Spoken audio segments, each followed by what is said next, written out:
All right, so let's talk about because Van Helsing, despite the fact that it seems so incongruous and shocking, really Van Helsing was not an anomaly at the time it came out. No, it was not.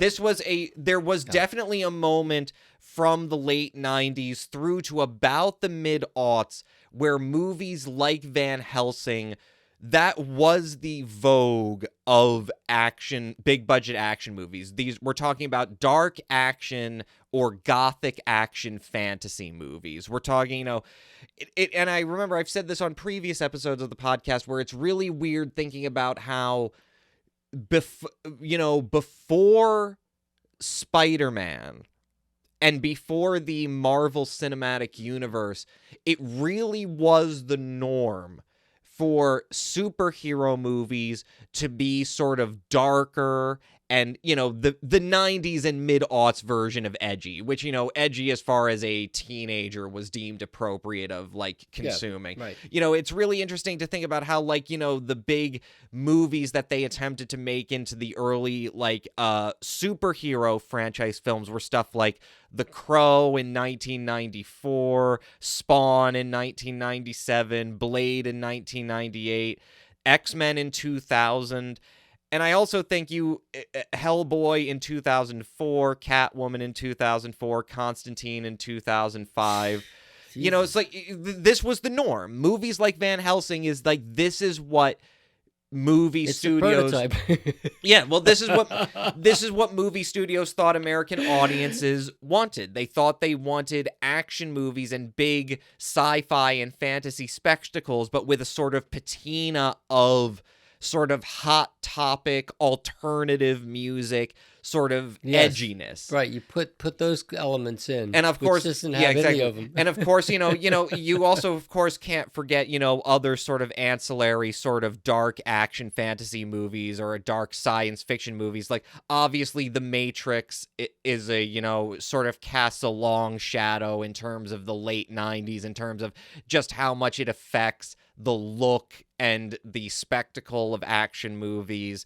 Also, I'm thinking in terms of Resident Evil in 2002. That's another perfect example of the sort of dark or gothic action fantasy movie. And what about Kate Beckinsale? And Kate Beckinsale, of course, before being in Van Helsing, was in a just as stupid of a movie, but a much better stupid movie called Underworld, which, as opposed to being made for $160 million and having a huge, complicated, convoluted plot that no one can understand because the movie is simultaneously so long that the people get easily bored by how repetitive it is, but also simultaneously moves too fast for them to pick up on anything that they're supposed to be picking up on. Right. Underworld is the perfect comparison. It is a simple, efficient story.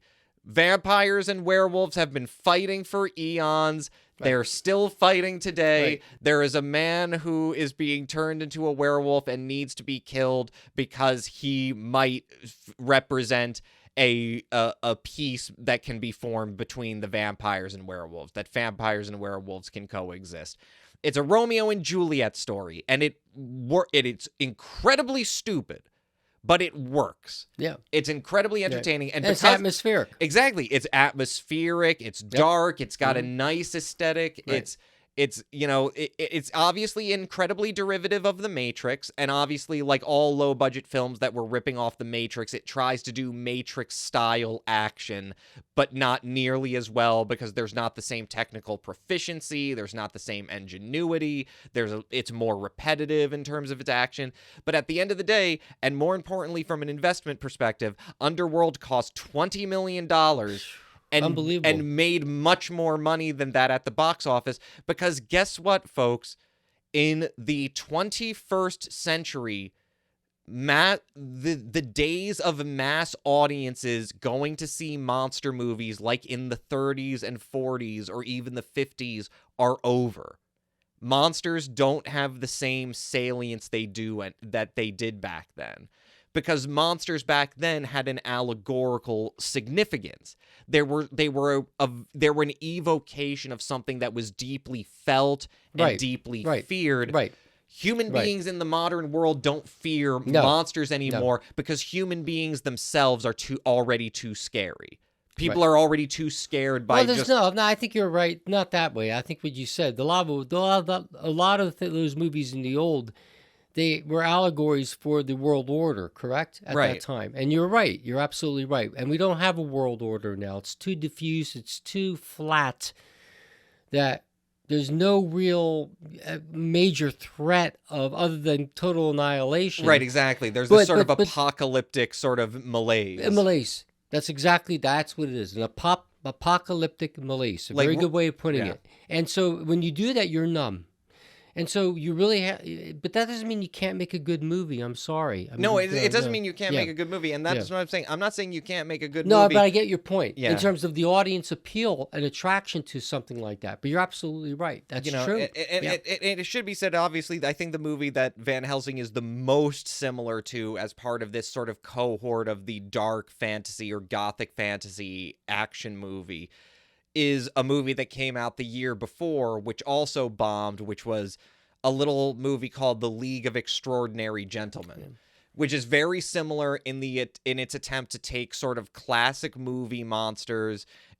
Ostensibly, it's an adaptation of a comic book series by Alan Moore, but Alan Moore notoriously disowned it, like he disowns all film adaptations of his work. I thought it wasn't a bad movie, but I didn't understand it. Rocco, it's brutally stupid. Picture the Dorian Gray, isn't it? And the Dorian Gray's in it. It's got a Bride of Dracula. It's got Alan Quatermain. And they have Sean Connery, right? Sean Connery as some kind of, I don't know. Yeah, Sean Connery is Alan Quatermain. Okay. He's a hunter sort of figure. Right, but he's like a super figure. He seems to be the attraction of the good side, right? He's the one. And I completely forgot. What's his name? Tom Sawyer is in it, but he's an agent for the FBI. Just.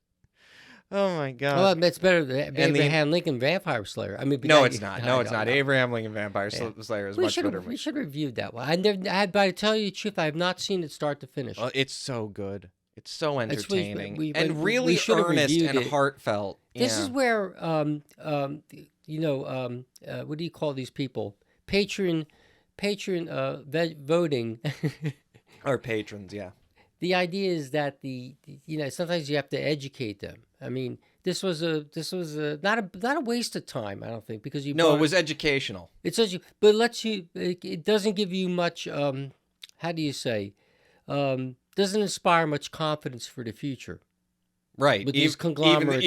Even though we're looking retrospectively, it's just like, oh God, this is where it's going. Because this is look. Let's face it, folks. This is really bad when you're so disconnected from the present moment that you say, yeah, let's put $170 million plus how much more of publicity behind turning monster movies and try to breathe new life into them as a big action franchise. The only real justification they had for it was obviously the fact that Stephen Sommers was writing and directing it. So, Stephen Sommers, he's this guy, he's, in the industry for a long time.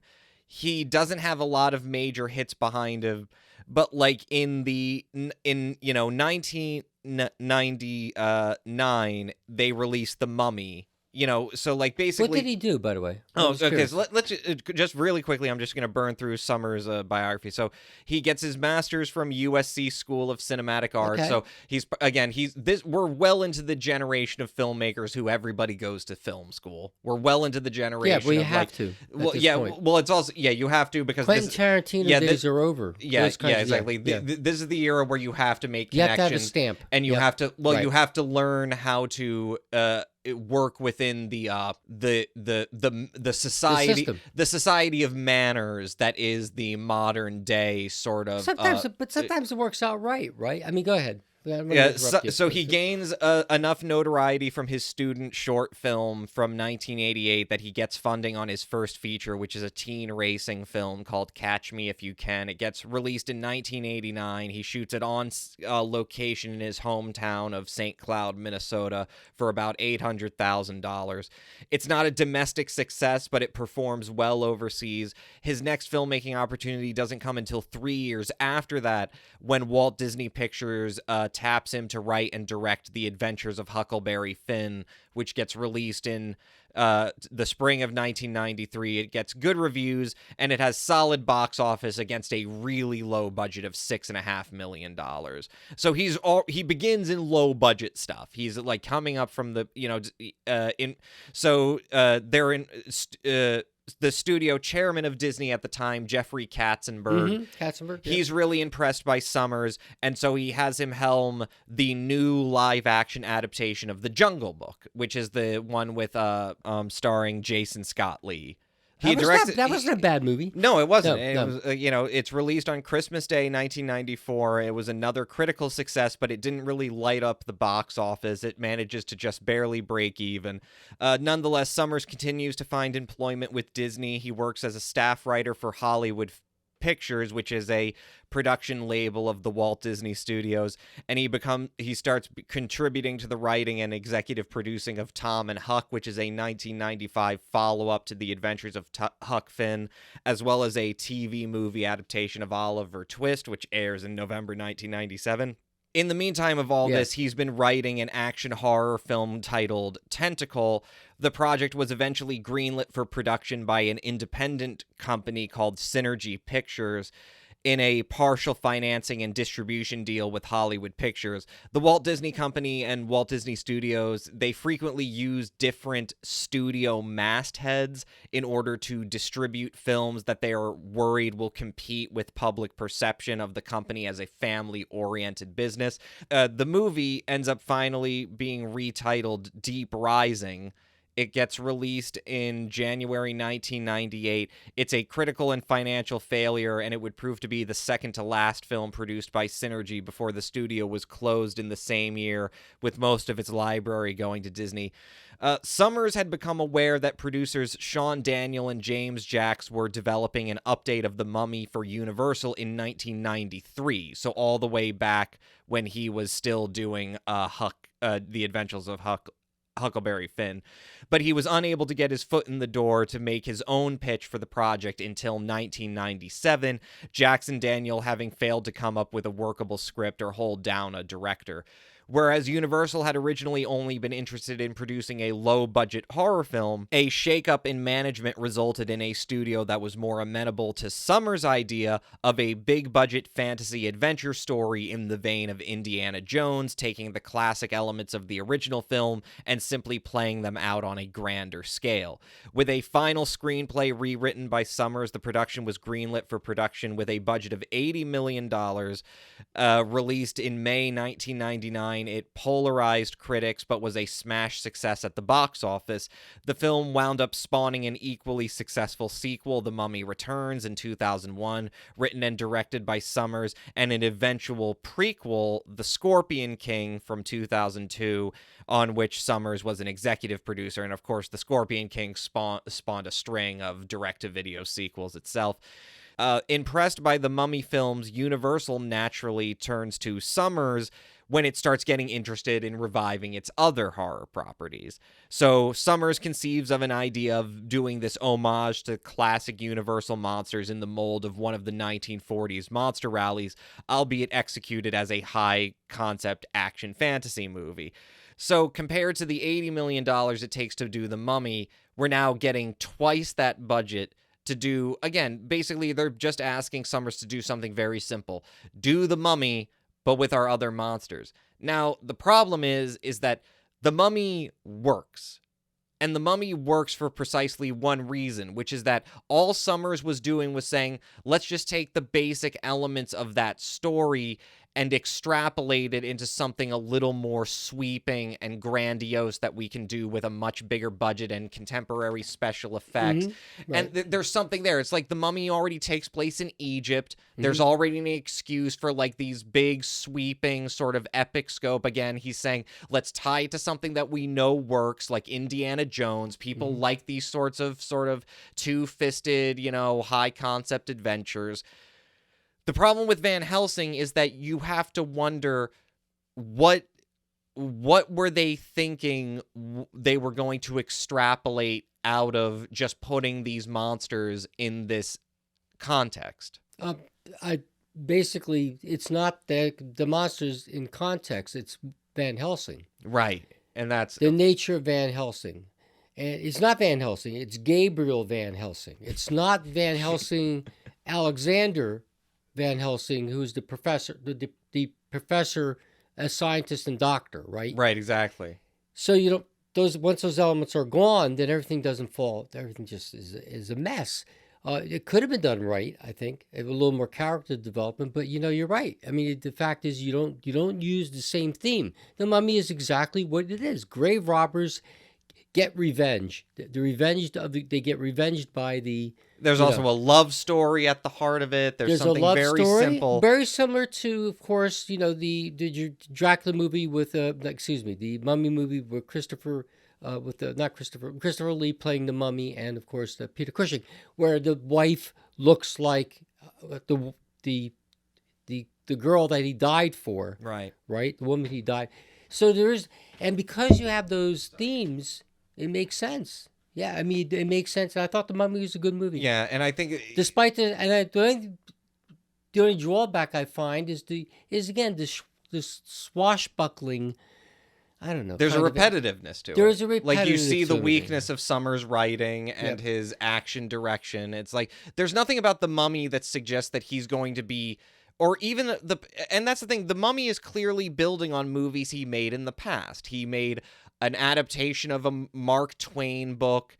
Like his early work with Disney is associated with adapting sort of classical literature. There's also, The Jungle Book, which is another sort of sweeping romantic style adventure story set in the 19th century. There's this logical progression there.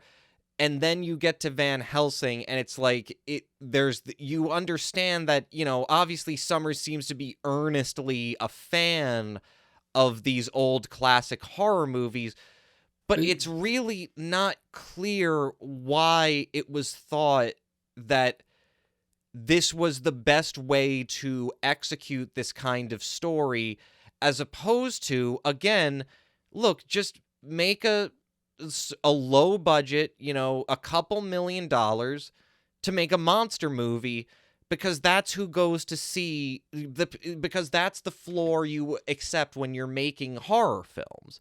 Because there isn't the same salience to these monsters in the contemporary moment allegorically as there was back then. Like, you have this whole thing where Van Helsing is, like, struggling internally, or supposed to be struggling internally with how his job is basically to go around the world and kill monsters.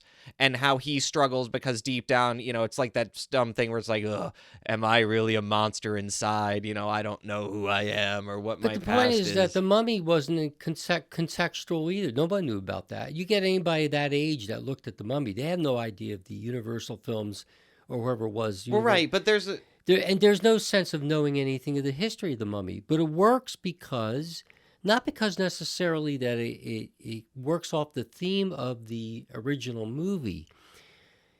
It's because there's not all this superfluous action. You're writing a script as your script is a MacGuffin to move on to the next action sequence, and you got to fill it with some kind of reasoning that hooks it back. Right. I think that the Mummy was also appealing because I think at that very specific time, in terms of where Hollywood was at in the ability to execute these big budget CGI driven spectacles, there was also a novelty to the Mummy. There was a novelty to this movie that was this big sweeping adventure movie, which was not the norm of the kind of adventure movies and action movies that were being made at the time, but with that little bit of a patina of a horror movie. Because there were elements of The Mummy that were legitimately horrifying. Like I remember being absolutely terrified as a kid seeing the poster for The Mummy, which is just emblazoned with this wall of sand that has just this, howling, yawning face that's just engulfing everything. Right. And I was terrified to even see the movie because I was like, oh man, that's scary. There's like something visceral attached to this. Van Helsing it's part of the beginning of a mistake that is apparently doomed to keep getting repeated, which is they're trying to quote unquote revive these classic monsters at a time, and so specifically with Van Helsing at the time it was made, as opposed to The Mummy, where there's a felt novelty to what The Mummy is doing. There is, just like I just pointed out, I listed at least 10 films off the top of my head from the late 90s through the early aughts. There's zero novelty to what Van Helsing is doing. So you have, on the one hand, a movie that has no ability to appeal to a mainstream audience, because it doesn't look novel or interesting. And then on the other hand, there's this core demographic of people who like horror movies and who like monster movies, who you're alienating from your movie because they're like, this isn't a universal monster movie. This is just a bunch of noise and bullshit. Like, why isn't anything scary? Why is why is the werewolf again the same thing? It's like, again, like this thing that has annoyed me to no end, and it doesn't seem like there ever will be an end to it, which is like Dr. Jekyll. Again, just like in The League of Extraordinary Gentlemen, what did they decide to do? Well, it's Dr. Jekyll and Mr. Hyde, but Mr. Hyde is basically like the Incredible Hulk. But also, the Wolfman. Well, it's like the Wolfman, but also the Wolfman can't just be a Wolfman. It's also got to be like Hulk Wolfman. It's like, everything is calculated to make things more, quote, epic, but nothing to make them scary, despite the fact that the whole point is that they're monsters. Right. They're supposed to be scary. Right. And when they're not scary, then all I'm saying as a spectator is, well, why the hell would I go see a monster movie if it's not going to be scary? Right.